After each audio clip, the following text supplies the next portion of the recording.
We are actually going to start with Dr. Borden. He is suggesting that life, instead of starting out as a natural evolutionary process on a planet, instead is seeded by cosmic beings. In his essay, The Link, which can be downloaded from this website, he brings up this subject quite substantially. Still, he is certainly not the only modern scientist who has started to realize that this is the case. Fred Hoyle, in his time, and some before him, already touched on this. In metaphysics, this is a widespread and most common subject. Dr. Borden suggests there is evidence that life in its higher forms are seeded from outside, and that they depend on genetic programs that come from space. He agrees with Brig Kleiss, who says, "It is a wholly scientific, testable theory for which evidence is accumulating," on his website, panspermia.org. In the footnote to Borden's The Link, he says, "Aside from that, the following excerpt is quoted directly from the original. Panspermia is an idea with ancient roots, according to which life arrives, ready-made, on the surface of planets from space. It is often said that panspermia isn't very interesting, because it simply removes the problem of the origin of life from our planet to some other place.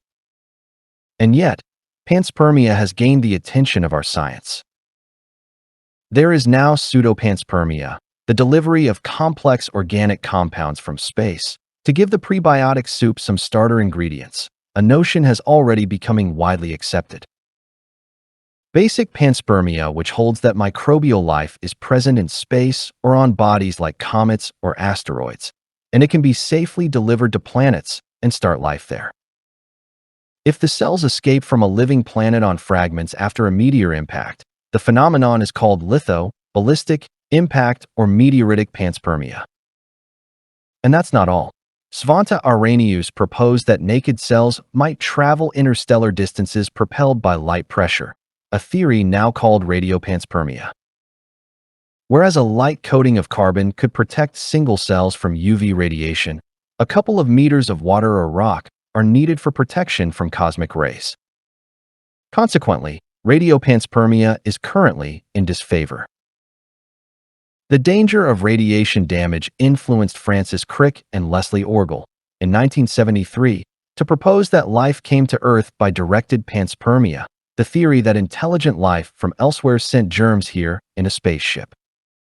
Modern panspermia proposes comets as the delivery vehicles. Comets can protect cells from UV and cosmic radiation damage, and comets can drop cells high in the atmosphere to float gently down.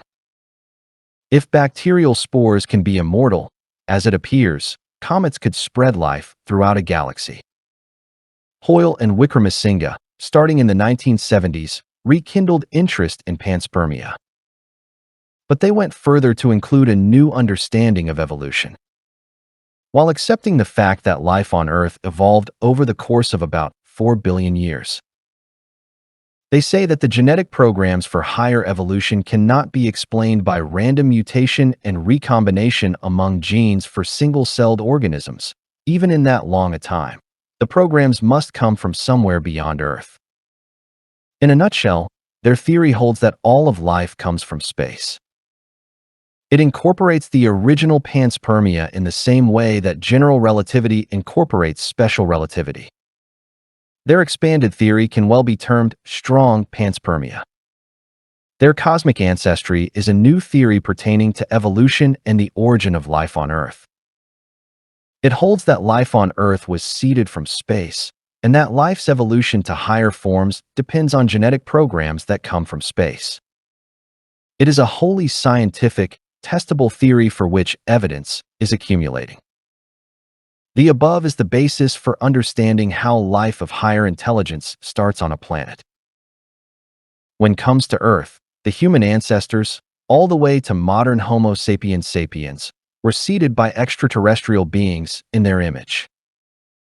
Earth was originally created as a living library, and almost, if not everything growing and living on this planet originates from elsewhere in the universe, and was brought here by different creator gods. This was revealed by the Pleiadians already in 1988 to 89. In addition, the The species who developed here over time were then genetically manipulated by the same creator gods for different reasons. Many of the creator gods had different agendas.